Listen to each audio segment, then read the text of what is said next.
Nandyal YSR Congress party కార్యాలయంలో జిల్లా అధ్యక్షుడు కాటసాని రామ్ భూపాల్ రెడ్డి, శిల్పా చక్రపాణి రెడ్డి, శిల్పా రవిచంద్ర కిషోర్ రెడ్డి, ఎమ్మెల్సీ ఇసాక్ భాషా మీడియా సమావేశాన్ని నిర్వహించారు.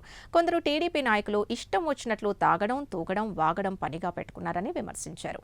ఇలాగే కొనసాగితే ఎవరు ఊరుకోరని తీవ్ర పరిణామాలు ఎదుర్కోవాల్సి వస్తుందని హెచ్చరించారు. తెలుగుదేశం పార్టీ చంద్రబాబు నాయుడు 2 సంవత్సరాలు పూర్తి అయిపోయింది. ఈ రాష్ట్ర ప్రజలకందరికి కూడా ఎలక్షన్ల ముందర ఏదైతే వాగ్దానాలు చేసినారో అవన్నీ కూడా వాగ్దానం నెరవేర్చలేదు. ఈ 2 సంవత్సరాలు వెన్నుపోటుగా ఇది చేయాలనే ఉద్దేశంతోనే మా నాయకుడు జగన్మోహన్ రెడ్డి గారి ఆదేశం ప్రకారం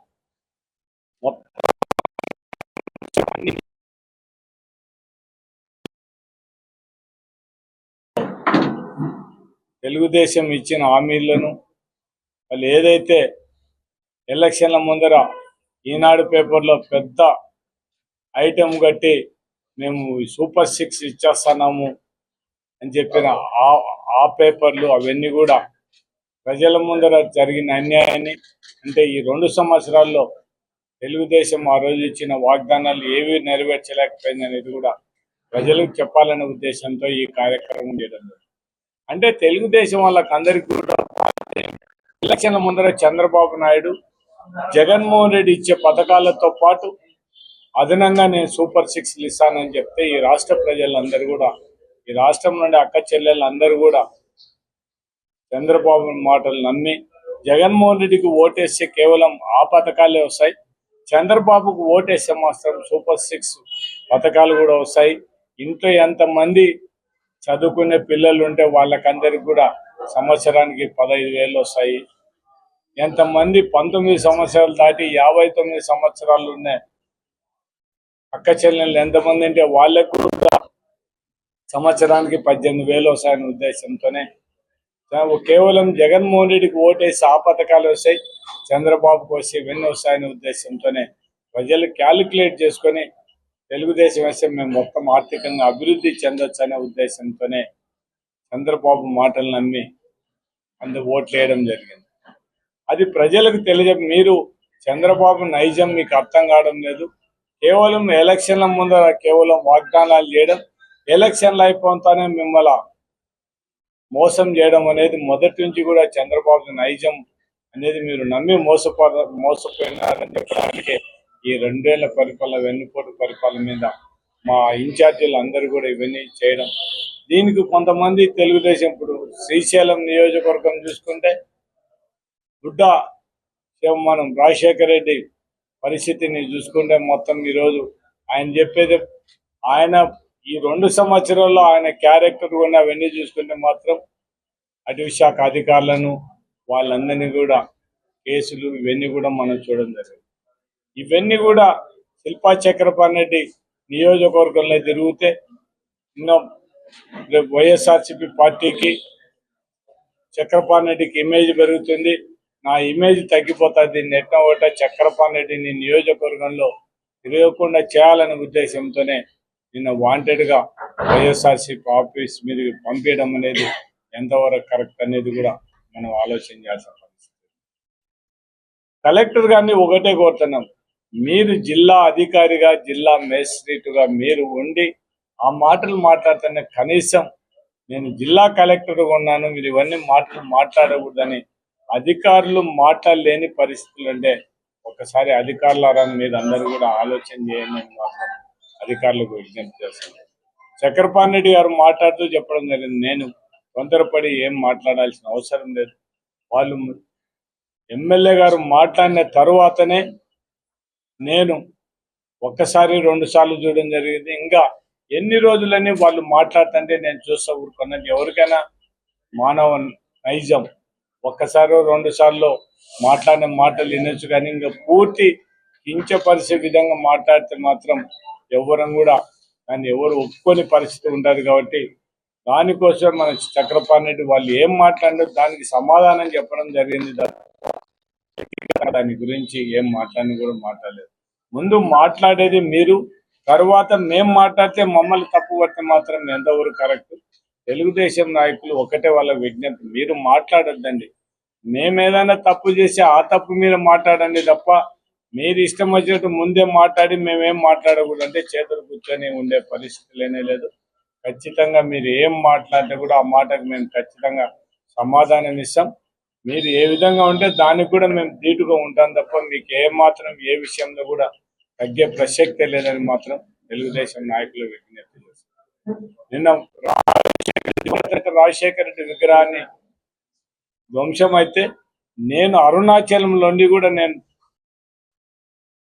ఇప్పటికీ ఈ కూటమి ప్రభుత్వం వచ్చి 2 సంవత్సరాలైంది. ప్రజలు వైఎస్ఆర్సీపీ పార్టీ కంటే కూడా ఎక్కువ హామీలు చెప్పారు. ఆ హామీలను నెరవేర్స్తారని చెప్పి వైఎస్ఆర్సీపీ కంటే కూడా ఎక్కువ లాభం పొందుతుందని చెప్పేసి చంద్రబాబు నాయుడు గారిని ఎన్నుకోవడం జరిగింది. 2 సంవత్సరాల్లో ప్రజల కళ్ళు బయర్లు గమ్మేంత మోసాలు చేయడం జరుగుతుంది. ఎంత నష్టం చేశారు, ఏం చేశారు అనేది క్లియర్గా ప్రజలకు అర్థమైతే పోతాం. ఏ ఒక్క వాగ్దానాన్ని తిరగడ శుద్ధిగా అమలు చేసిన పాపాన పోలేదు. సూపర్ 6 లేవు, ఏమీ లేవు, అన్ని మోసాలు తప్ప వేరే. అమరావతిలో రాష్ట్రానికి కాంట్రాక్టర్లకు దోచుకోవడం తప్ప, రాష్ట్రాన్ని అప్పుల కుప్పగా చేయడం తప్ప చేసిన పని ఏమీ లేదు. దీంట్లో భాగంగానే ఈరోజు వైఎస్ఆర్సీపీ నిరసన కార్యక్రమాలు చేయడం జరిగింది. వైఎస్ రాజశేఖర స్టాచ్యూ దగ్గర మేము నిరసన కార్యక్రమం చేయడం కూడా జరిగింది. ఇకపోతే నంద్యాల గురించి, నంద్యాలలో statue, YS Rajasekhara Reddy statue పగలగొట్టడం జరిగింది.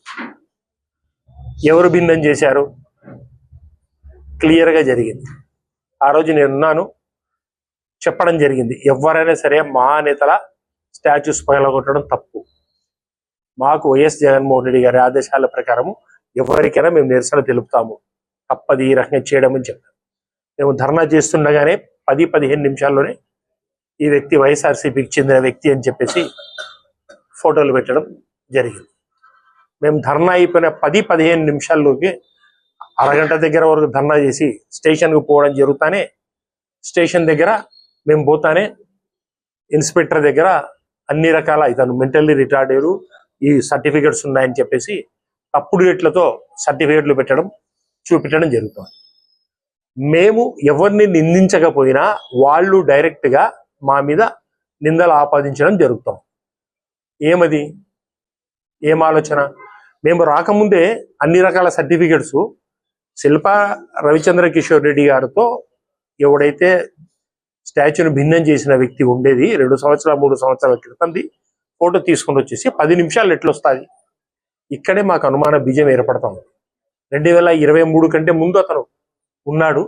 ఆ తర్వాత క్లియర్గా మేము చెక్ చేస్తే టీడీపీలోకి పోయినాడు.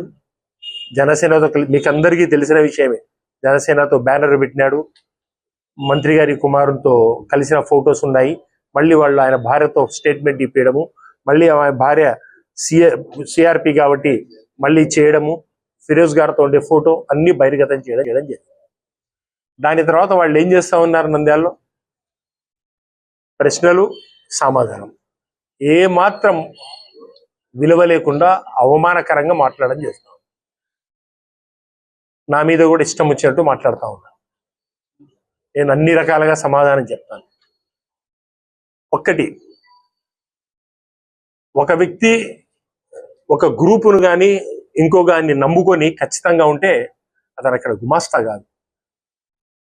అతను అక్కడ నమ్మి ఒక సిద్ధాంతానికి కట్టుబడిన వ్యక్తి. చంద్రబాబు నాయుడుకు విశ్వాసంగా ఉండే వ్యక్తి ఉన్నాడు. అతను చంద్రబాబు నాయుడుకు విశ్వాసంగా ఉండే వ్యక్తి. అతను చంద్రబాబు నాయుడు గుమాస్తా కాదు. వైఎస్ జగన్మోహన్ రెడ్డి గారికి విశ్వాసంగా ఉండే వ్యక్తి ఉంటాడు. అతను వైఎస్ దానికి ఇబ్బందిగా చేసే వ్యక్తి కాదు. అతన్ని నమ్ముకొని ఆ విధానాన్ని నమ్ముకుని ఉండే వ్యక్తి. ఎవరైనా సరే విధానాన్ని నమ్ముకొని దాని ప్రకారం పోతా ఉంటే అప్రిషియేట్ చేయాలి. 1,00,000 సార్లు పార్టీ మాడితే డిస్క్రిషియేట్ చేయాలి. ఈరోజు కూటమి ప్రభుత్వం ఏర్పడిన తర్వాత 2 సంవత్సరాలు పూర్తయి ప్రజలకి ఎన్నో మోసపూరితమైన హామీలు ఇచ్చి అధికారం చేపట్టిన తర్వాత 2 సంవత్సరాలు పూర్తయినా ఇప్పటిదాకా ఒక్కటంటే ఒక్క హామీ కూడా నెరవేర్చకుండా రోజు కూడా కళ్ళబొల్లి మాటలు చెప్తూ ప్రతిపక్షాలపై దుమ్మెత్తి పోస్తూ పబ్బం గడుపుకుంటూ ఈరోజు ప్రశ్నిస్తే వాళ్ళ మీద కేసులు పెడుతున్నటువంటి పరిస్థితులు మీరు అందరూ కూడా చూస్తున్నారు. వాస్తవంగా అయితే ఈరోజు రాష్ట్ర వ్యాప్తంగా 2 సంవత్సరాల కూటమి పాలనపై నిరసన తెలియజేసే కార్యక్రమం ఉంది. నిన్ననే మీరందరూ కూడా చూశారు ఏ విధంగా అయితే ఈ కూటమి ప్రభుత్వం ఏర్పడి ప్రజలు ఎక్కడ ప్రశ్నిస్తారో, ప్రతిపక్షాలు ఎక్కడ గొంతులు లేపుతారో అని చెప్పేసి టాపిక్ని డైవర్ట్ చేసి ఈరోజు ప్రజల దృష్టిని మరల్చాలని చెప్పేసి ఒక ఆలోచన చేస్తున్నటువంటి పరిస్థితులు చూస్తూ ఉన్నారు. నిన్నగాక మొన్న విగ్రహంపై దాడి, నిన్నటికి నిన్న శ్రీశైలంలో మా చిన్నాన్న గారు శిల్పా చక్రపాణి రెడ్డి గారి ఆఫీస్ పై దాడి. మాట్లాడితే పొద్దున్న లేస్తే జగన్మోహన్ రెడ్డి గారిపై విమర్శలు చేస్తారు, వైఎస్ఆర్ కాంగ్రెస్ పై విమర్శలు చేస్తారు. నోటికి మాట వస్తే గొడ్డలి పార్టీ అని పేరు పెడతారు. ఈరోజు దాడులు ఎవరు చేస్తున్నారయ్యా? లేకపోతే విగ్రహాలపై దాడులు ఎవరు చేసినారు? ఆఫీసులపై దాడులు ఎవరు చేసినారు? కార్యకర్తలపై కేసులు ఎవరు పెట్టినారు అని చూస్తే ప్రజలందరికీ కూడా విషయం అర్థమైపోతుంది. ఈరోజు శాంతియుతంగా ప్రతి నియోజకవర్గంలో కూడా నిరసన తెలియజేయడానికి అని చెప్పేసి పొద్దున్నే శ్రీశైలం నియోజకవర్గానికి చిన్నాన్న గారు బయలుదేరాలనుకుంటే ఈరోజు హౌస్ అరెస్ట్ చేయడం అనేది చాలా విడ్డూరంగా ఉంది. పోలీసు వారిని ఒకటే కోరుతున్నాం, పోలీసు వారు కూడా సమాధానం చెప్పాల్సిన అవసరం ఉంది. దాడి చేసిందేమో తెలుగుదేశం పార్టీ నాయకులు, ఆపాల్సిందేమో తెలుగుదేశం పార్టీ నాయకులను ఆపాల్సింది పోయి శాంతియుతంగా మా ఇంటికి మేము వెళ్తుంటే కూడా మీ ఇంటికి మీరు వెళ్ళకూడదు అని చెప్పేసి ఈరోజు హౌస్ అరెస్ట్ చేయడం ఎంతవరకు సమంజసం అని చెప్పేసి మేము అడుగుతాం. మేమేం పక్కన ఇంటి వాళ్ళ మీదకి వెళ్ళడంలా, లేకపోతే పక్క పార్టీ నాయకుల ఇళ్ళ మీదకి పోవడంలా, మా సొంత ఇంటికి మేము వెళ్తామంటే కూడా ఈరోజు మమ్మల్ని ఊర్లోకి కూడా అడుగు పెట్టనీయకుండా, నియోజకవర్గానికి కూడా అడుగు పెట్టనీయకుండా ఉండడం అనేది ఎంతవరకు సమంజసం అని చెప్పేసి మేము అడుగుతాను.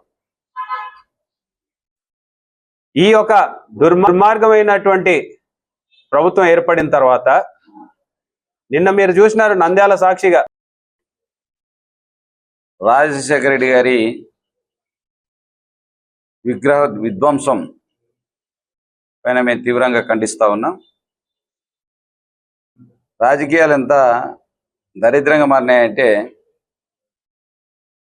విధ్వంసం జరిగింది, దాన్ని నిందితులు పట్టుకోండి, దీంట్లో వెనుకన్నటువంటి వారు ఎవరో తేల్చండి అని ఈరోజు మేము ప్రశ్నిస్తూ ఉంటే, మాకు సంబంధించినటువంటి నాయకుడు కాబట్టి, మా నాయకుడే కాదు ఆయన, అందరి గుండెల్లో, పేదవారి గుండెల్లో ఉన్నటువంటి మహానాయకుడు రాజశేఖర రెడ్డి గారు, ఎన్టీఆర్ గారు కూడా.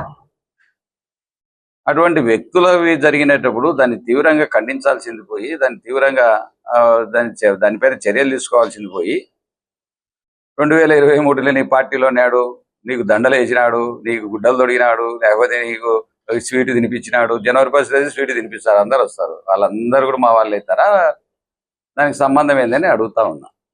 జనవరి 1 రోజు మనకు సంబంధించి మీడియా మధ్యవార్తలు కూడా వస్తూ ఉంటారు, స్వీట్ తినిపిస్తే నా వాళ్ళు అవుతారా?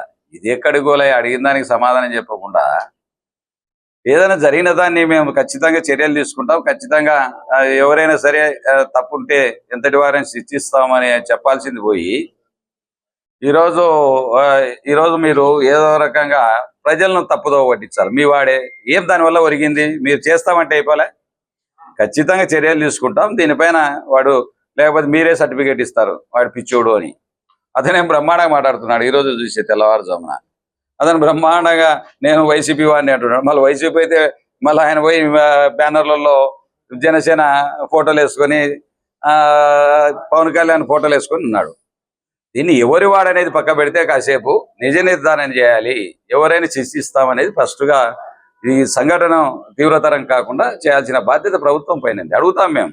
అవే నీ మీద నిందలు వేసిన అంటే మాకు అనుమానాలను మేము వ్యక్తపరుస్తాం, తప్పేముంది? అది ఇడిచిపెట్టి ఎంతసేపు ఎదురుదాడి, ఇదేం అలవాటు? ఇది ఎదురుదాడి మాట్లాడడం ఎవరు వాడన్నా కానీలే, అది మావాడ